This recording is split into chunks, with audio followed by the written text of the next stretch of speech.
Welcome back to the Daily Edge here with my brothers TJ and Todd, and we are long overdue for fitness episode, and we decided today we're going to talk about how to get the most out of maybe your fitness journey. It'll probably translate into kids because we all have kids, so we're going to jump in and I'm going to kick it off to TJ.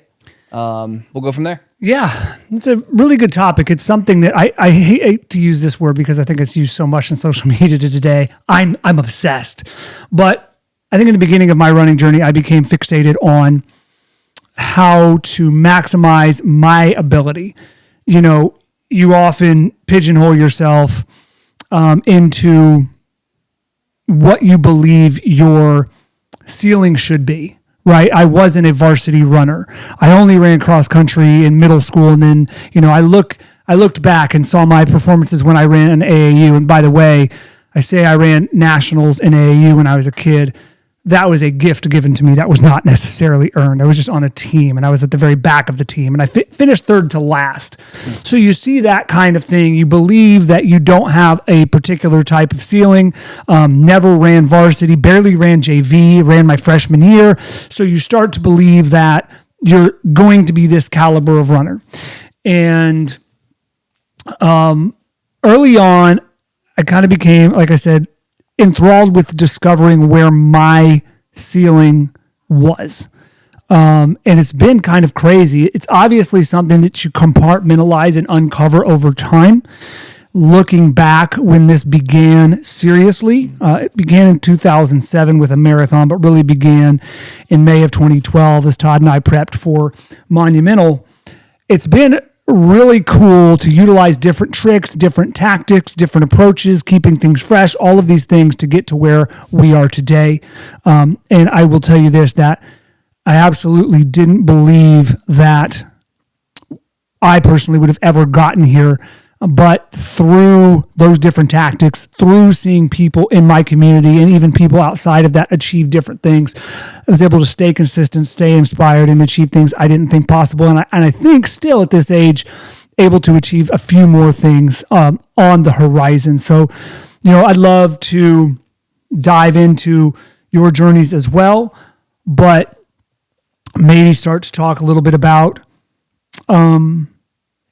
where you guys are and some of the things that you've utilized to What I find interesting about this topic is how we define potential, because I think it's defined in a lot of different ways. I think for a lot of running, it's defined in speed, how fast you can run a certain race, 5K, 10K, whatever. I think in more commonly, I think probably now you have more people. It's defined in distance, right? You've got a lot ultra marathoning community. Maybe it just feels bigger because we're closer to it, but it seems like there's quite a few people exploring that, 50Ks or 50 milers, those sorts of things. And then for some, it's like consistency. It's like you've got almost an 800-day running streak. And so what I think is interesting about this topic in general, when we talk about potential and what we're capable of, there's a lot of different facets and ways to measure that.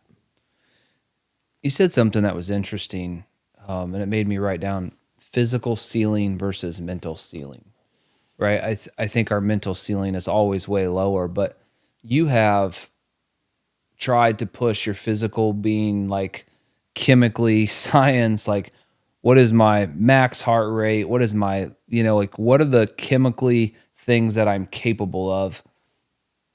How have you continued to push through your mental ceilings? And do you feel like you've even gotten to a point today where you've been running for, 20 years now, almost? Do you feel like you've still unlocked your full physical potential, or do you still feel like there's a mental ceiling involved? I think there's still a mental ceiling involved, and I think it's being conscious of that, knowing that, for me, there's some big things that I'm tackling right now. So you talk about chemically. We've gotten really good as a fitness society as it relates to measuring what we're capable of, right? We will talk about measuring your lactate, measuring your blood lactate and your lactate threshold and how that's relative to particular heart rates and heart rate zones, all different things that people utilize to measure their performance, your VO2 max and things of that nature. But I think for me, it's staying conscious as it relates to fooling myself, utilizing those numbers into something that I'm not. So, point being, I'll give you an example. I could go down tomorrow. Well, maybe in 2 or 3 days after recovery, because I had a big week, and probably run a 2:39 marathon on a treadmill. I'm pretty confident I can do that. But I also know that treadmills, the benefit that they have over everything else is there's zero wind. Not only is there zero wind, the way a treadmill works, you essentially have a tailwind as fast as you're running, right? So typically, if you were outside running and there was no wind at all, it was just stagnant, you're still running against if you're running 10 miles an hour, you're running against a 10 mile an hour headwind. If you're on a treadmill, you're not, right? Because you're staying stationary in space. So you have to think about that. So could I go run a 2:39 marathon? Sure. I'm pretty confident based on some of the stuff I've done, but I realize that it's equivalent to a tailwind. I realize that all of the stresses, right? The waking up the night before, the getting up at 4, or going to bed the night before, the getting up at 4 a.m, having to worry about, okay, am I going to do hand bottles? Am I going to do water stations? How many gels do I need to bring with me? Am I going to need to hand a water bottle off at the halfway and get a new one? Versus, hey, I've got all my gels right here in front of me. I got all my water bottles here. I'm in this really comfortable environment that I run in all the time with my TV and my Zwift and all of these things. So realizing that even though the numbers on the treadmill say that I can do that if I want to execute that in a different reality, I have to attack those mental things. So I'm doing a lot of my training right now on a treadmill, but if I'm going to go do something crazy at Boston, I better take my ass outside and I better execute these things in an environment that's similar to what I'm going to be executing in. So it's being conscious and not being blinded by, oh, well, my heart, I can do this in zone 2, so I should be able to do this. Or, hey, I can go do 4 by 10 minutes at 6 flat pace and my lactate threshold or my lactate is 1.5. That tells me I can do this. It's an experience thing. You have to be conscious of it. Can we bring up the legend for a second, Bruns? Yeah. So I've heard him say, I can run as humanly fast as my legs can take me. Mm-hmm. Like he's learned to run with no governor at full capacity. Like what type of mindset is that? Well, he's gotten to a point physiologically being at altitude and all of those things where his limiter isn't necessarily his physical, cardiovascular system. It's his muscular skeletal system.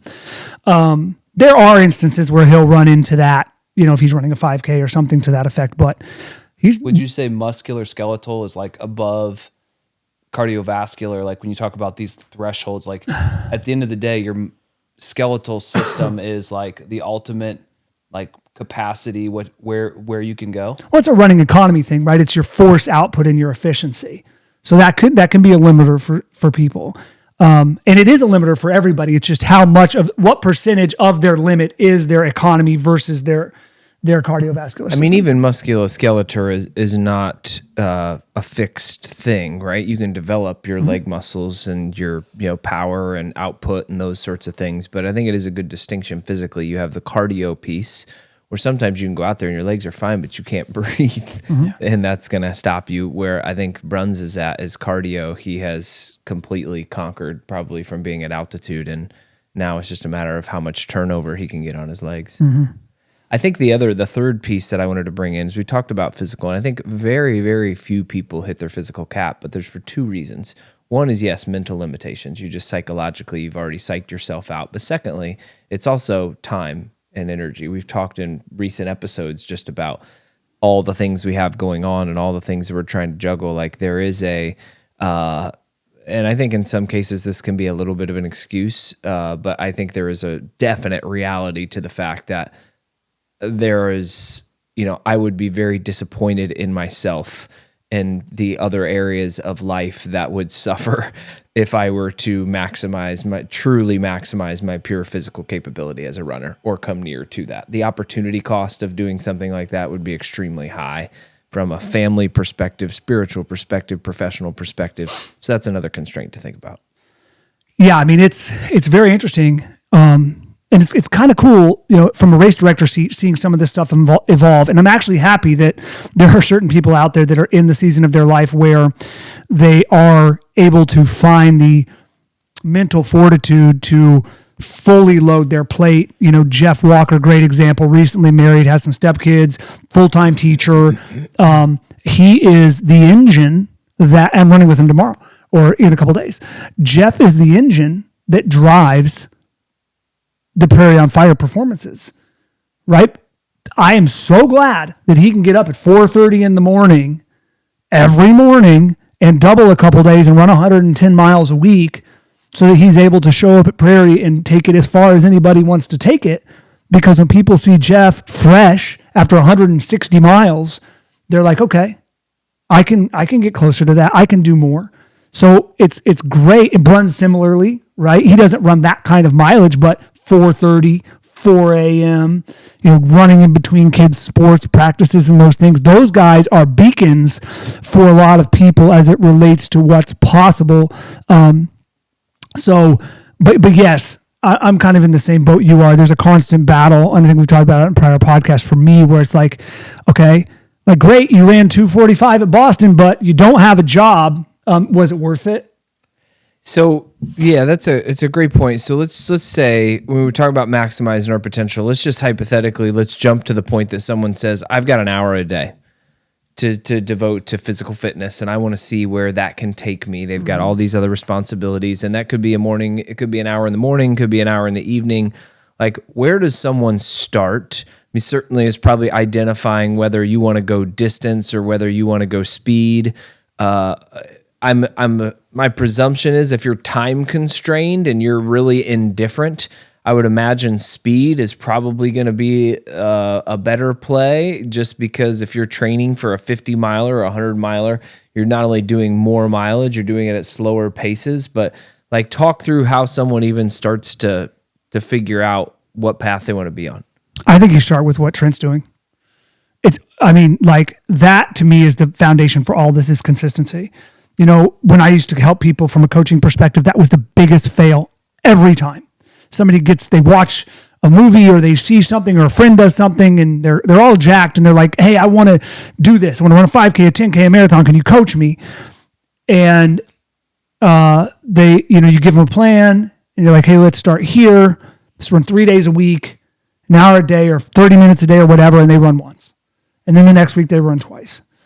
And it's really curating, working together with somebody. If you're going to do it on your own, fine. And there are plenty of people utilizing AI to build plans out for them. But whatever it is, figure out how you can do it consistently first. And then once you've established that, then kind of what you said, what's your next goal? Can you train for 50 miles in 5 hours a week? Maybe. Right, if you're again, depending on, there are people that they start running and their natural pace off the couch is 8:30, not normal. But if you can get 7 miles in an hour, then maybe you can do that in a week. But I would say consistency is like the thing to start, and that's again curating it in a way that's really easy and really accessible to you off the jump. Before Trent jumps in, you make a really important point that I would say, understand why you're doing it. I think if you don't start there, you're not going to have any fuel for consistency. Like, if you're just wanting to be physically fit because you think or you want to run a certain time because you think that would be cool to have run that time, you're going to have a real hard time, especially if it's a longer distance, like fighting through and achieving those things. So to your point, I think a lack of consistency comes from really a lack of upfront understanding of why and having a deep enough why you are actually doing it. So that's a really good place to start. But what are your thoughts? Yeah, I would agree with that. I think consistency and finding out what you want to do and where your community lies, because running may not be it. I mean, it may be rucking, maybe hiking, it may be basketball. I mean, there's a group of guys I used to play with 10 plus years ago that are still playing at 6 a.m. on Wednesdays that are in their 60s, right? Because that's what they love. So I think I don't want to make the assumption that we're all in some type of community that's probably more prone to physical fitness, but I would tend to say that we've got to find out what that is for us. For me, it was you started running, and then you started running, and then you started running really far. And I'm like, well, out of ego, like, well, if he can run 100, I can run 26, So there was like peer pressure, comparison. But then it became about health, and it came about, being in shape and feeling good. And it still probably revolves around that more for me than anything else. But I've been through all the different things. We were just saying, like, we just ran a loop where my first real race was a 10K. And I wanted to break an hour. That's a 10-minute mile for those of you counting, maybe like a 950 with the 0.2 on there. But I was like, I remember I just about died. And I've run a 3:20 marathon, which is not, unbelievable, but pretty good for me. So I think if you go into it with, I want to look this way, or I want to run this race, it may get you to that point, but then you kind of still find yourself for what's next. So I think Todd's point, consistency is important, and finding the thing you love. It might be swimming. It might be cycling. I know people that are really big into cycling. So let's just say it is running for somebody. They've got their why, and they've got an hour a day. Let's go a step further. What's the next step of like how to approach their, they want to have the right combination of workouts or runs, or like what should they be doing on a weekly basis to be improving their fitness as much as possible for whatever they're looking to? I'll let TJ give the actual structure there. The first thing that I had a good friend who came to me and was like, I want to run marathons. And he couldn't do anything. I said, you need to get on a treadmill, and you need to start walking until you can run a base 3 miles. Like, start walking. And then if you can jog a 10th. But your first thing is you need to spend 30 minutes on a treadmill, and you need to get to a point to where you can run a base 3 miles. And that starts with walking and running. So if you're coming at this like, I've been sitting on the couch, running anything does not sound like me, I'm overweight, or my knees are bad, or whatever, get on a treadmill, start walking. When you build the base into where you can at least jog, and I think we should clarify, jogging and running are different. We call it all running. But primarily what a lot of us do is we jog most of the time. We have training, which I'll let you get into, which is more speed work, but just like a jogging pace that you can talk out is kind of where I think we've all started. So yeah, and that becomes different over time. You may go out and your jogging pace to start might be a 17-minute mile. You start to right in that range, somewhere between 15 and 18 minutes is you transition more into a walk than a jog, but it may be 15 to 18-minute mile, and that's totally cool. And you do this for a couple of years, and it may be 8:30. And elite athletes, some of them can have I was talking to Brunzi the other day when he was running CIM, and they were out in the low fives, and he was having a conversation with a guy in the low fives the first half of that marathon. So when you get super, super elite, like that's still not an easy run for him, but it's not taxing enough that it's preventing him from having a conversation. So that's how you can progress over time. But yeah, I mean, I would say that there's two different ways to look at this, and it goes kind of back to finding your purpose and what you want to do, because it's you can go super deep with one aspect of this, or you can stay shallow and explore so many different facets. There's a guy that I followed for years. We found each other through the platform City Strides that we've talked about before. And we had both run relatively similar numbers of streets.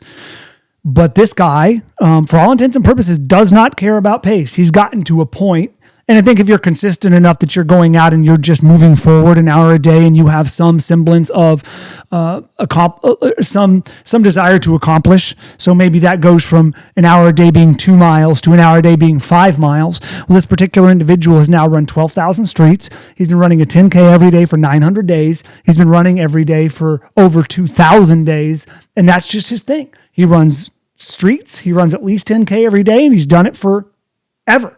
And you never see, training for a fast 5K or training for a fast 10K. He's just found that's what he wants to do. And if you want to, if you're somebody who loves history or whatever, and you want to explore your city on feet, then maybe that's your thing. If you want to spend time in nature and you want to go to a state park or a national park, if you happen to live by one and explore that way, that's a thing. Get into trails. Plenty of people like that. But, if we're talking about something like speed, you really only have to spend of those, let's call it 7 hours a week, right?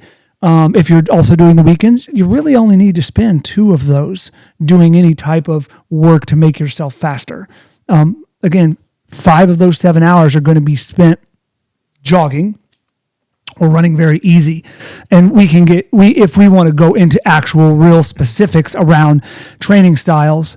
Can we talk about that for a second? Because I have over time developed a little bit of a different perception on that. Anymore, I've heard this kind of time under tension. And so for a while there, I think you had your elite marathoners, your Kipchoges, and a lot of them, they were running 110, 120 miles a week. And I think the thing was that 80% of those miles were easy, right? 20%, maybe 30%. Is that about right? Yep. Okay. So they were running 30% of their miles, and there was a school of thought that said, okay, well, they're running 30% of their miles easy. I'm running 40 miles a week, so I should be running 30% of my miles easy. So, 12 miles, maybe that's a couple of workouts a week-ish. But then it seems like there's been a little bit of a different school of thought that, okay, well, that's 30%, but they're running then 30 to 35 miles at pace or in some sort of a more intense capacity. Should someone that's only running 40 miles a week really be only doing 30%, or should they be maybe more in a 50, 60 kind of running more miles under a little bit more than just a leisurely jog? It depends on what you're doing, because the one thing people forget is that you don't grow during workouts, right? You grow during recovery. Correct. And so if you're lifting 2 days a week and you're swimming 2 days a week and you're only running 2 days a week, then you could have 80% of your miles at effort. But you better be developing that engine through other things, and you better be developing other parts of your physiology through other things. That's what I would say. But if running is all you're doing, then that's still, if you think about it, let's say you're doing 50 miles and let's say 10, right? If you break that down to intervals, that's 4,400s. That's a ton of volume. If I told somebody to go out and do 20 by 400 twice in a week, 99% of runners would be obliterated. So, the new schools of thought, your Grant Fishers of the world, they are learning how to spend a little bit more time under tension, but it's less intense tension. And that's kind of your double threshold days. But even then, everybody that is operating at an elite level, they're still running 100 miles a week. Most of these guys, now your Masters guys, your Brunses, your Geyers, your Kabatas of the world that are like your Jesse Davises that are what I would consider not Olympic caliber, but like right below that elite Masters guys, they're all in the 70 to 80 range, which for our bodies at this age, from 40 to 50 or 40 to 60, that's a requirement just to stay consistency, because if you don't have consistency, you're never going to get anywhere. It's always going to be 1 step forward, 2 steps back. I think the hard part about all this is like, at least what I found in my journey is the community is what keeps me going. I mean, now arguably, like, I just run every day because I've done it for so long, and it's part of what I do. My kids know I do it. My wife knows I do it. And I either get up early and I do it, or I do it, at night. And it's just become a staple. So I think you get to that point over time. If you are, if you do something every day, like brush your teeth or take a shower, I think it does eventually become part of your DNA. But outside of that, it's going to take something, an external force or a really strong why in order to keep you going down X journey. I don't care what the journey is in anything in life. We are in the most difficult season for fitness, in my opinion. I say that because if you look, and I've explored this over time, there are exceptions to the rule, but if you look at the majority of running clubs around there, or people that are deep in these journeys, they sit at two ends of the spectrum. They either have older kids.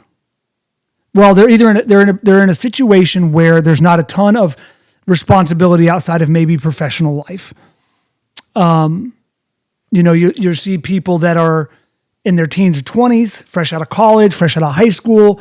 Again, there's a lot more resiliency there. Not saying that life is not extremely difficult in all stages of life, because it is. It's hard. But if you look at a lot of run clubs too, it tends to be, okay, my kids are in their late teens, they're in college, they have families of their own. I'm in my 60s. I don't, this is my thing. Like our dad plays golf. My thing is running. So I have time to do that with my friends, where we are in these stages of life now. And for me, a great example, Caleb Chambers and I have run 298 times together. We didn't measure the first year and a half because it'd probably be closer to 500, but like it has gone from, as our kids have gotten into that sports age, from, when they were infants to now they're anywhere from 7 to 13. I think Maggie's 13 in April. I think last year we ran 10 times out of 297 or 20, which is crazy. But it speaks to now schedules are so much more rigid. I run at lunchtime. He runs in the morning. He runs in Fishers. I run in Noblesville. So community, and I think you're seeing that, is so much more difficult right now because you have to, I guess, It's interesting because we have talked about community a lot in this podcast, but you could find communities doing other things. I think arguably longevity of life and feeling good about ourselves has been at the primary, but people find community in bowling lakes, right? And that may consist of Tuesday, Thursday night and going and drinking beer. I mean, that's smoking heaters. Yeah, like that might be. So I think we all tend to find something. You may join a community where you go to a cigar bar, 2-3 times a week, and that is the community you found, and that's your people, and that's who you relate to. And so I think fitness has been, I'll say this, TJ has always been really good about being the starter, being the oldest. He's always brought new things into the family, and it's been like, hey, let's all do this. It could be a game, it could be someone else, and then he kind of plays this shepherd role where he gets us in it and then lets us kind of run with it and kind of guides from the back, almost like a puppeteer. And then, so like with us, it's been running, and you were the kind of the catalyst to get us all into running.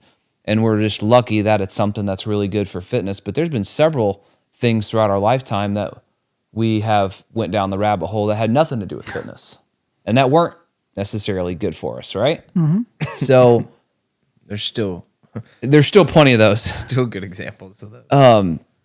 So it's like, if health is important, which we all believe it is, and longevity and being around for your kids and feeling good and, finding that community for those things, if that's important to you, I believe is kind of the turning point in joining a running club, finding people that taking on a different event. I think that's everything, honestly. And anything you do. That's why I was listening to something the other day and somebody made the comment, and it's made often. It might actually have been Christy. She was on Rob Bell's podcast. She was talking about how running is so simple. And she's one that I've highlighted a lot in terms of exploring almost everything it has to offer. I mean, she's done it all, at least from a road running perspective and ultra perspective. She's done about all you can think of. But one of the things I like about it is so simple, but there's so many different ways. And I'm not trying to beat a dead horse that I just mentioned, but like there's so many different things you can do.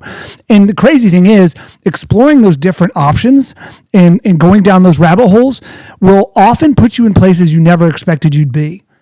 I mean, when I was training for ultras in 2012, 2013, 14, 15, whatever, I was unknowingly, and maybe a little bit knowingly at the time, but definitely not focused on it, building a massive aerobic base. I wasn't doing crazy stuff, but I was, 50 to 60 mile weeks, 40 miles a week when I first started. I tell the story often, Todd and I running down Hazeldale Road, and him, because he was working at Liberty at the time and they had headquarters in Boston, and Boston was at top of mind for him. And I'm making this statement like, at the time, I think I was struggling to run 4 miles under 8 minutes or something. And I was like, you realize that qualify for Boston? And at the time, they were much more relaxed standards. I think we're talking probably 2013.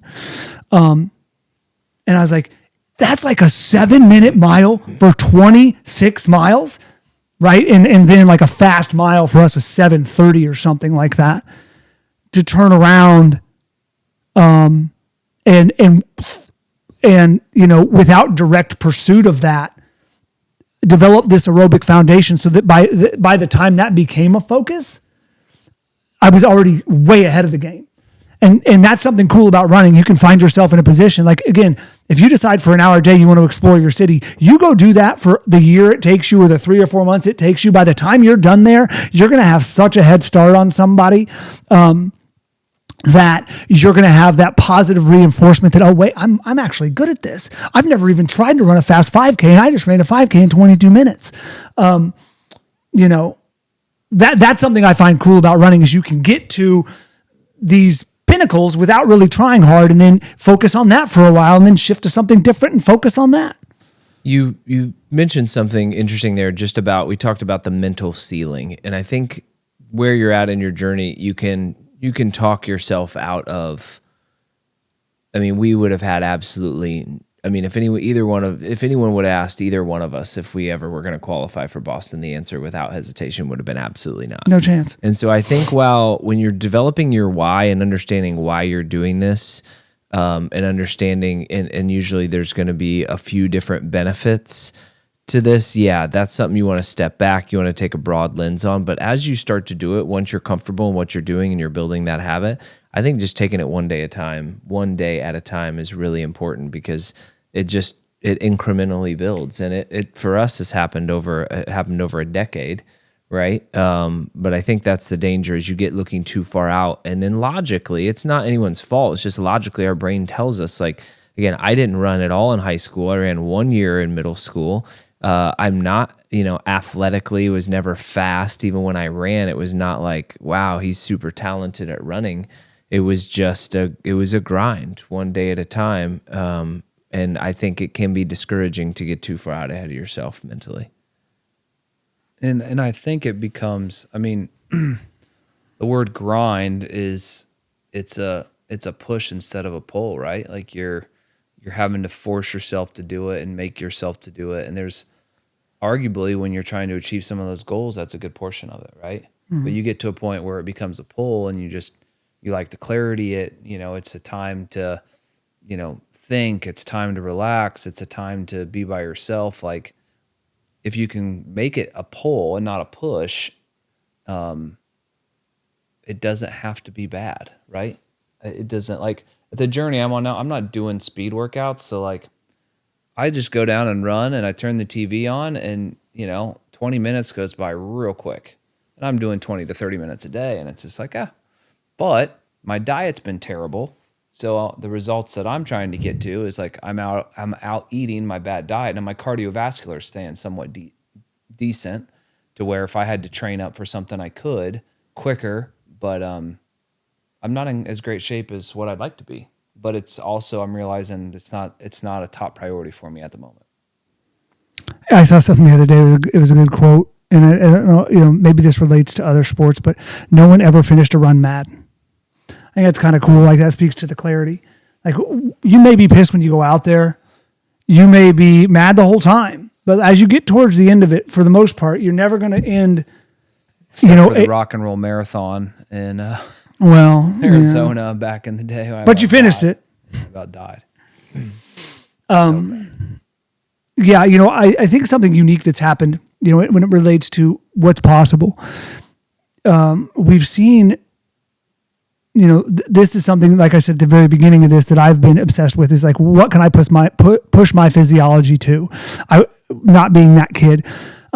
But I think what's interesting is seeing what's happening now with children at younger ages and what they're able to accomplish. We're seeing it on the master side of things. I think the reason we're seeing it at young ages, we're talking, it's called 12 and up, and 50 and older or 40 and older, is advancement in the proliferation of knowledge.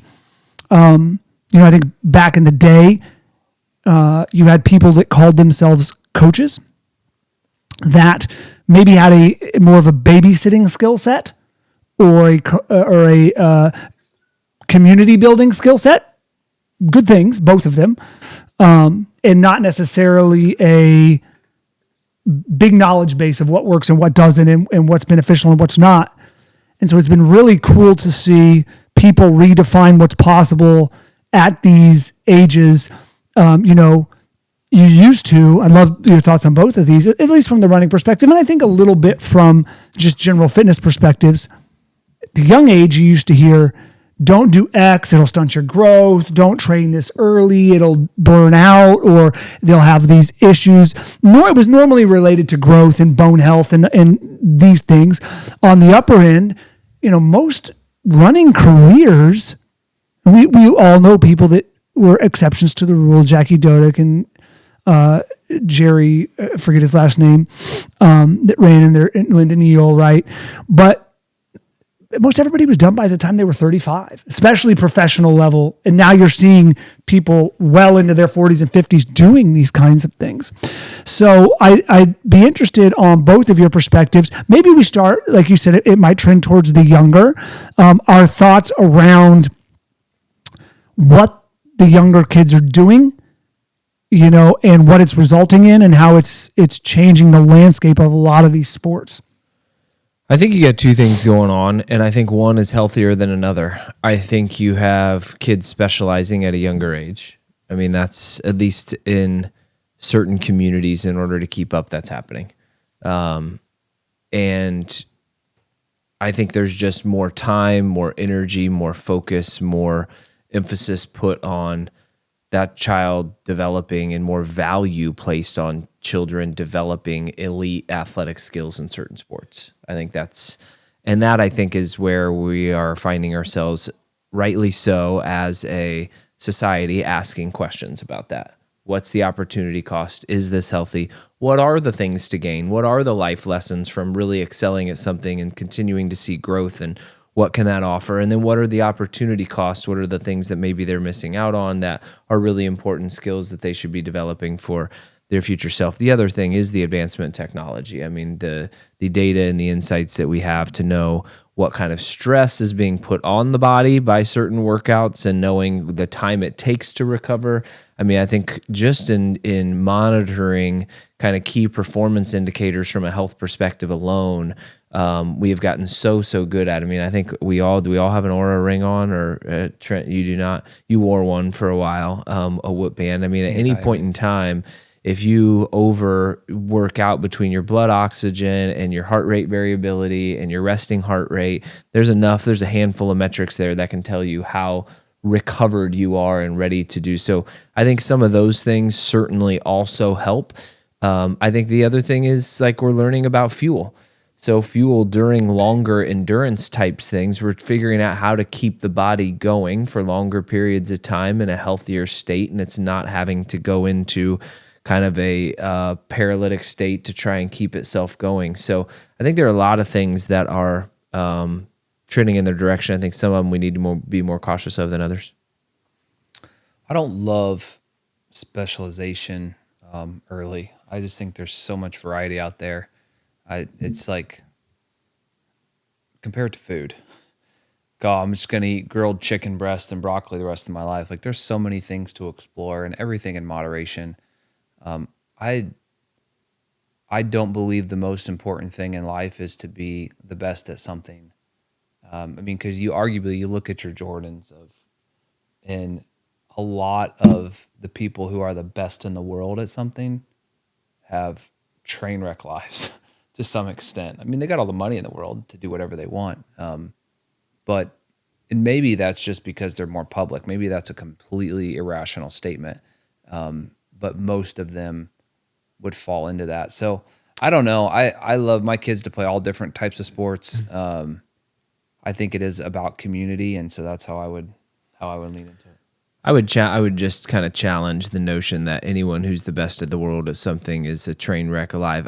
I would say certainly other aspects of their life, there's been an opportunity cost to it for sure. But I mean, I know in recent podcasts we've talked about, like, for example, Michelangelo, who is the best in the world at painting. I mean, certainly he went through some different things. That was maybe more of a product of the times, but I don't know that just focusing on one particular thing and excelling at one particular thing, adult or child necessarily. But the obsession defines the quality of your life. I think it's a thin line though, because the obsession of anything, they always say moderation in everything. The obsession of anything, there is an opportunity cost, and I do believe that you're sacrificing probably some very, very important things. You're willing to sacrifice anyone or anything to reach that pinnacle, and that generally doesn't bode well.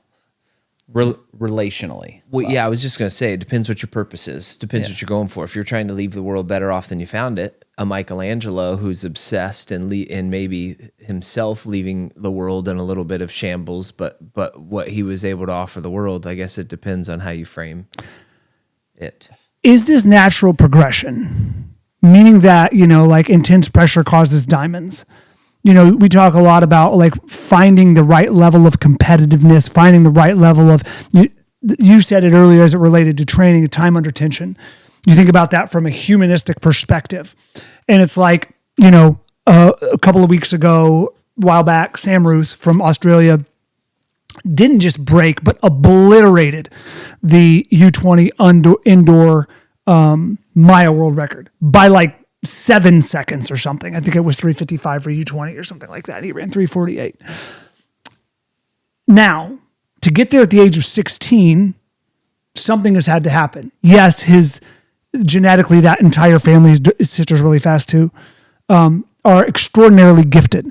But a number of other things had to fall into place for that to happen. You look at Ingebrigtsen and Jakob and his family. He started specializing when he was 12. And he just had surgery, but prior to that was, and is still in pursuit of like multiple world records and already has a couple. And I say that because it's like, do we need to continually press up against,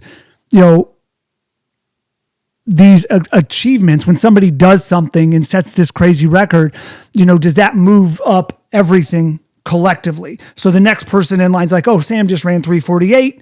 So I need to do that. And then down the line to the very back of the line, somebody who's just getting into running, they're looking at the person in front of them and so on and so forth. So what I'm saying is like, you can put your kid or whoever in an environment that's a little less competitive, but is that similar to putting your kid in a school that's not challenging enough? Where it's cool and there's some things they're going to learn from that, but like, how does developing social relationships in an environment like that differ when it's very casual versus you need to work together as a cohesive unit to achieve something that's a little bit more difficult to achieve? Let me jump in really quick, because it only differentiates if you believe that the kids know the difference. So we have a basketball league here that we just kind of started, and we have, first, second, third grade. I have a son in second grade, and majority of kids out there cannot dribble a basketball, or it's a double dribble every time, or so there's like 4 teams I think in his league. And so if you can dribble a basketball consistently, you're one of the top 5% dribblers. But there's some competitiveness there, right? Mm-hmm. You go down to a second grade league in Hamilton County that's been going to trainings and doing different things. They're blowing the whistle every time you double dribble. It's a different environment, and all the teams are probably just a little bit in that. But like, do the kids actually know? Like, if these kids here went and played here, it'd be different. But are they learning similar skill sets? Is the community cheering your teammates on? Like, do the kids know the difference? I think it's a great point. I think that's a great point. So I guess my point would be, if you find yourself here and you're a kid that is just starting, if you find yourself in Hamilton County, or even if you found yourself here, maybe you were a little bit better than the kids that are double dribbling every time. It would be interesting, just maybe when we talk to our kids, like, there's an exploration of that dynamic. Yeah. I mean, I think at some point it becomes a single pool, right? Depending on what they do. When you're playing basketball at the high school level, or even at the middle school level, But I would say more so high school. You're playing schools across the state, and you're not as necessarily now. They do that with a single A, 2A, 3A, like, size of school. Or Well, I was just going to say, like, but even in HSC or some of those places that have 4,000 kids, majority of them don't play high school. That's not even the bar anymore. People play rec, and they don't ever kind of assimilate into a pool. They just kind of stop playing. Yeah, I think that's or they play rec, right? And I think that's where it comes back to what's the value proposition? Is this kind of a more communal relatability? You go to college and you can play, go and play pickup games with friends. Like, is that the purpose? Is just to learn how to work as a team, or is the purpose more centered around achieving your potential and learning how to achieve your potential and maximizing? I think some of the things you were saying was more around, a lot of times as kids, I know I did the same thing. You play to your competition, right? That's just a natural thing. And I think we always say, if you're the smartest person in the room, you're what? You're in the wrong room. You're in the wrong room. So I think there's this element that if you can surround yourself by better competition or better people who are where you want to be on any particular spectrum, not necessarily going to be every spectrum, but then you're probably going to move yourself closer to that naturally,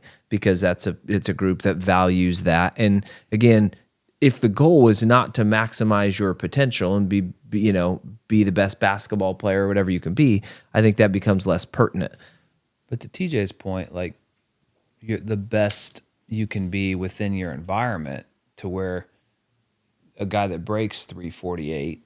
So like, the bar to be the number one golfer at Marion High School is different than Guerin Catholic. Now, eventually you'll feed through sectionals and you'll potentially run into some people that can shoot par, but all the schools in the NCC, that's not the norm, right? Where it used to be probably you had to shoot under a 40 to be competitive. Now you shoot under a 50. That's not the reality, but those kids are still experiencing that same thing all the way till the very end, which arguably, even in the big schools, all the way at the very end, you're always going to find talent that's better than you anyways, for the most part. I think that's the beauty of it in part too, that can be the case. And just because competition here is extremely competitive, that doesn't necessarily need to be the case in environments where it's not. So I think there are certain areas where it is easier, and it's maybe a little more similar to what it was 30, 40 years ago, where you could play multiple sports and be competitive at it. What do you mean? What's similar?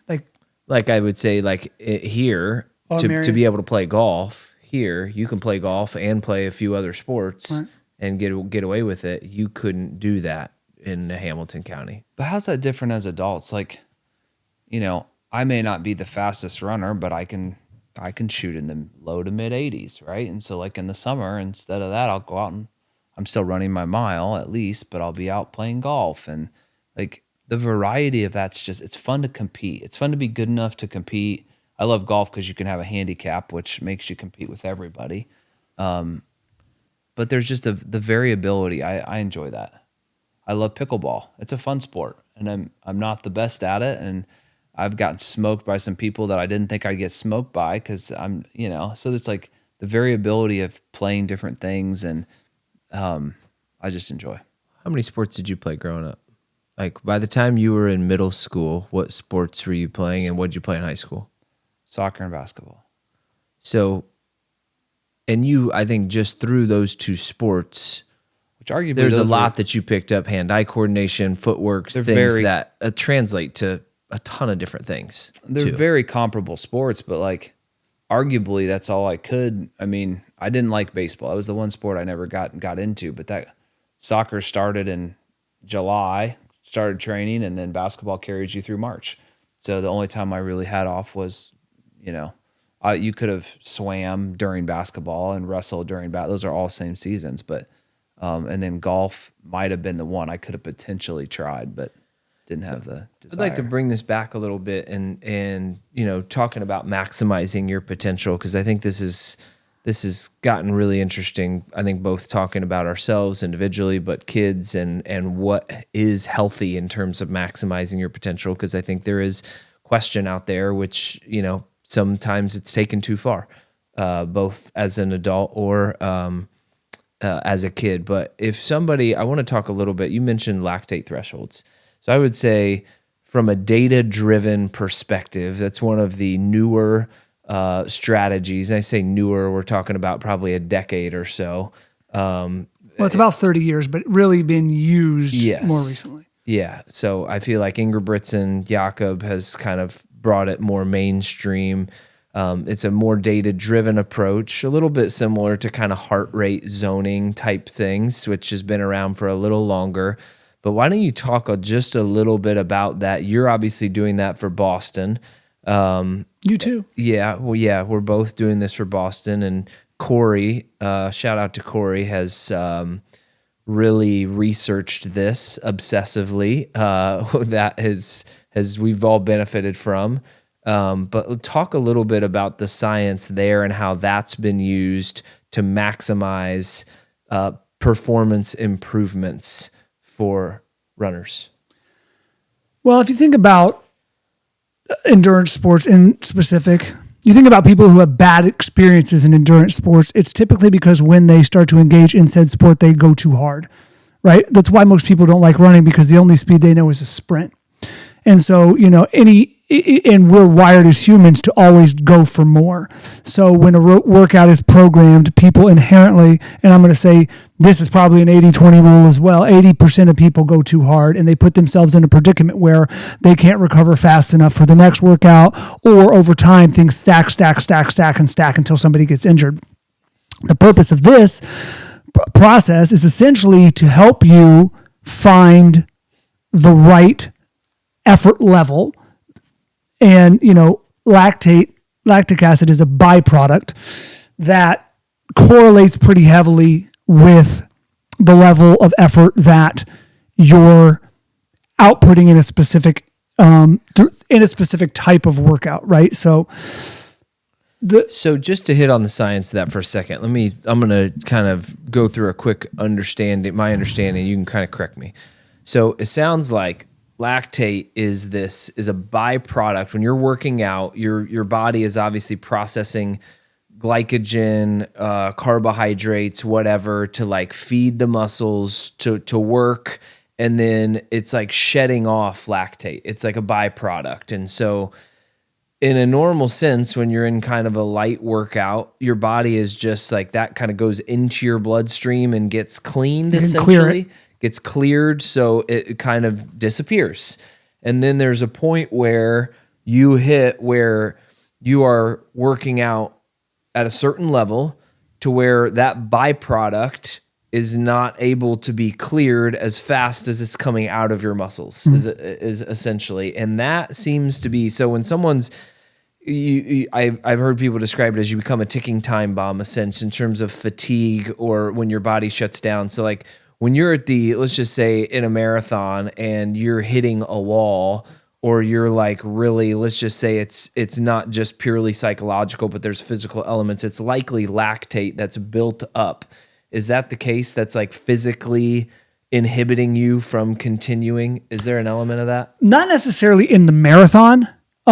There's a range you want to stay in, but like, it would be something that would inhibit you more in shorter races. Like you would find that effort in a 5K or a 10K.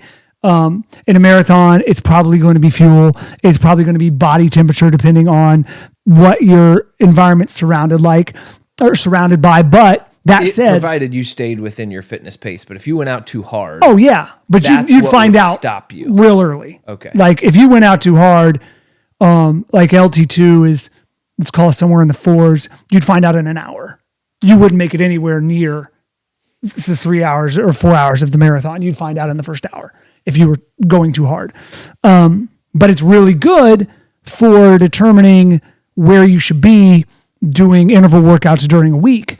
So the idea is, you talked a little bit earlier about percentage of effort. If I can go out and I can really stay where I'm supposed to stay, let's say if it's LT1 and you're these values are, I'll explain. So LT1 is typically like the effort you can maintain for a marathon. Your body is pretty easily able to clear. In certain instances, if you're super, super fit, your body at certain efforts can even use lactate for fuel, but it's not common. So if you're a sub 2, that's probably a pace you can hold relatively indefinitely if you're fueling correctly and if you're keeping your body temperature down. And then when you get into that lactate 2 area, you're talking about an effort you can hold, which is typically like a 4 value or a little higher. Everybody's different. Yours could be 5, yours could be 3.5, but it's typically an effort you can hold for an hour to 90 minutes before you would start to run up against. And then you have your lactate threshold, which is when that number. So what you'll see early on is, okay, for me, if I'm running 620 pace or 630 pace, I can kind of maintain the 1.8 to 2.5. I can stay in that world. And then when I get into, let's say 550 to 620, that's probably my hour-ish pace. And then, but you can see it's slowly, I've gone from, let's say at a 620, it's 2.5.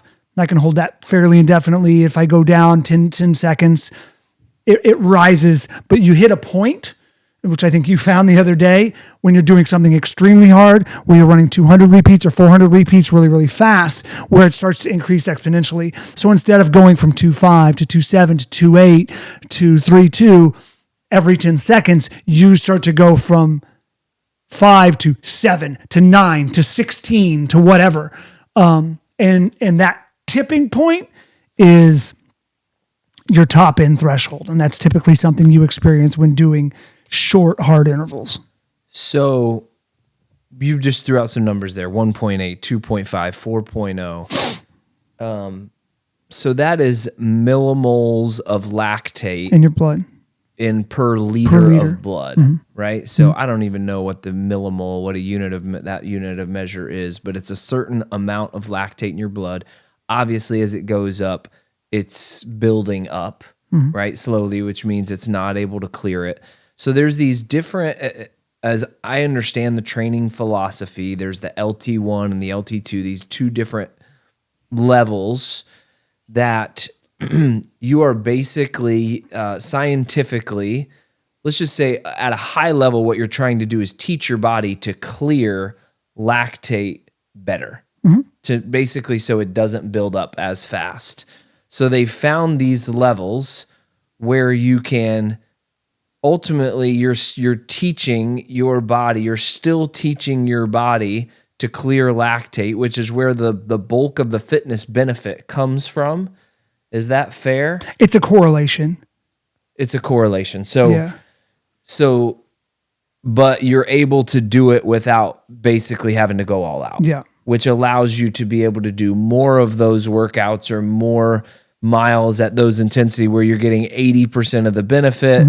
You only have to go 70% of the intensity. And then scientifically, that's going to be much better than going out and going 100% intensity, getting 100% benefit, but you're only able to do, half of the miles at that.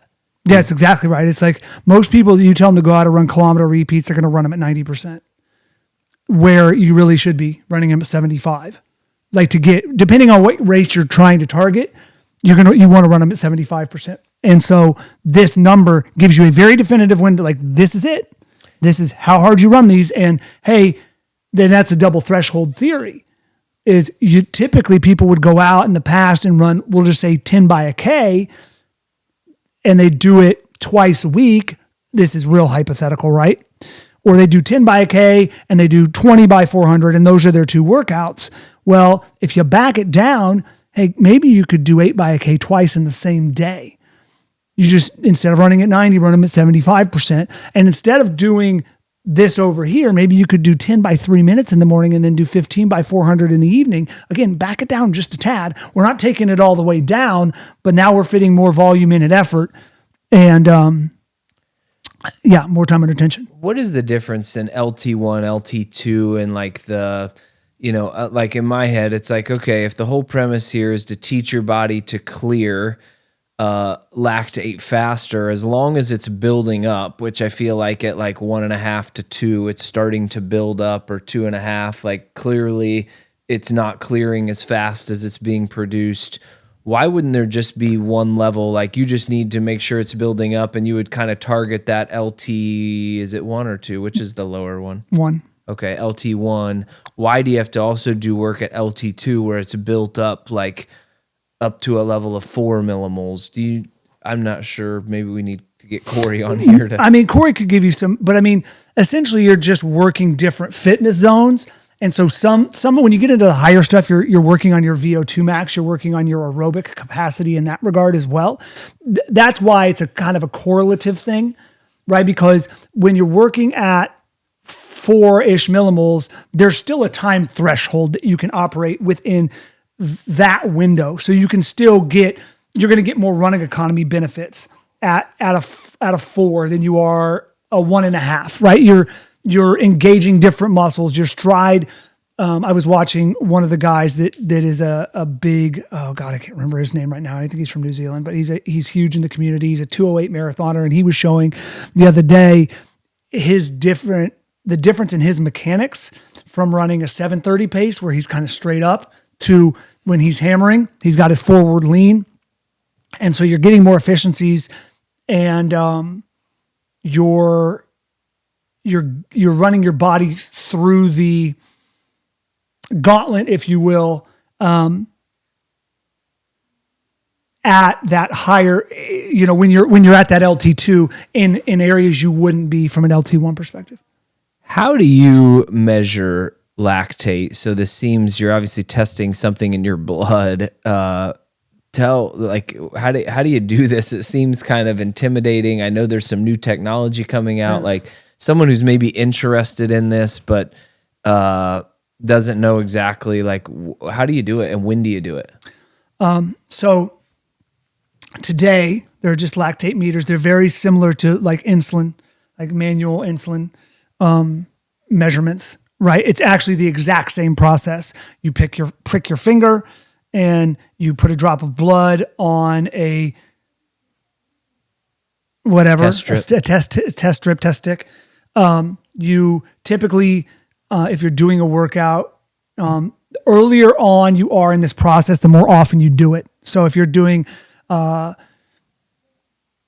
by 3 minutes, you do it after every 2 reps or every 3 reps to kind of see where you are until you get an idea.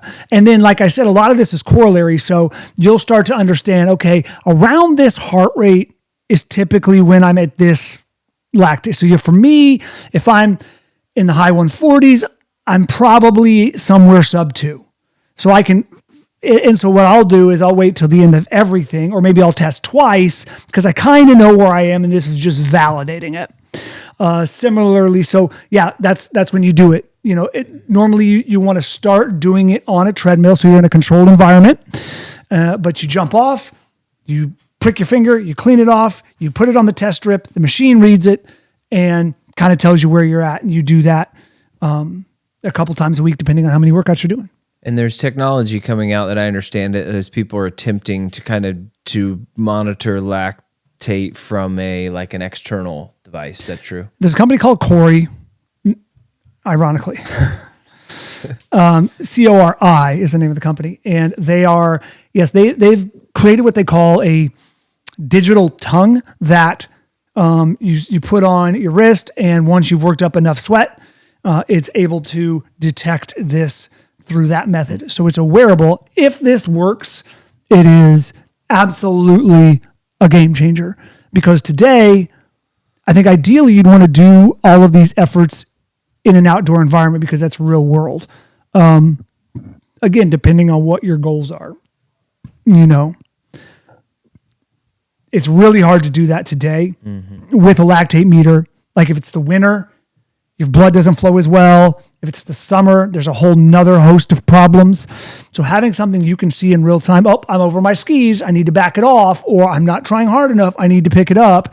And utilizing something other than heart rate is night and day. One last element I want to hit on, because you touched on it earlier and I think is important, is your gains don't come during the workout. They come during recovery. So we've spent a lot of time talking about working out and efficiency and how to be very precise with that and get the most out of the miles and the intensity you're putting in. Recovery-wise, is there much more that's worth doing other than just kicking back on the intensity and the mileage and just resting? or have you guys found there to be some really helpful recovery things that help people maximize their potential? 1 and 2 are obviously eating and sleeping. I think, unfortunately, for most people, well, I mean, yeah, from a recovery perspective, it's eating and sleeping. I think, unfortunately, too often, running and endurance activities are associated with some attempt at weight loss. So a lot of people train really underfueled. And I think that it may not be something that presents itself. I mean, we've seen historically in endurance sports, especially in the women's professional field over the years, a lot of eating disorders. And Ali Ostrander, who's a phenomenal YouTuber, talks about her struggles with eating disorders. But you see these women, they're able to go for years operating on calorie deficiencies. But I think what happens is over time, your body's using, again, anything it can for fuel. And that's when you start to see injuries pop up. You might make it through a season or 2 or 3 blocks, but eventually other things are going to start to cause issues. So I think that's important. And I know it's hard because especially there was a group of coaches. There was a time of coaching, late 80s, 90s, where, there was data coming out like a pound is worth X seconds per mile if you're this much. And man, I will tell you what, that's a slippery slope because you can get underneath that and it can be just as bad if you're underweight as it could be if you're overweight. And so that's something, I've found you need to be really careful on. And then for me, and I think in general, man, like even lately, I've noticed the difference between 6 and 8 hours of sleep and 8 to 9 hours of sleep is pretty monumental. So those two things have been fairly significant. Again, you can get by. Some people can on 5, 6, whatever hours of sleep, but I don't know how well that's going to contribute to your consistency. I'm very anxious to see how the longevity is for some people that do these 4 or 5 hours of sleep a night. Like, I'm anxious to see how long it goes. Well, that's a lot about potential. Trying to determine what you even want, kind of starting with your why, and what your potential is there's a lot of different ways. I mean, there's a scientific way, getting into lactate threshold, mental, physical, where those ceilings lie. Again, I'm going to go back to community. I think to reach your potential, you got to do it with someone else. So appreciate you guys tuning in, and we'll see you next time.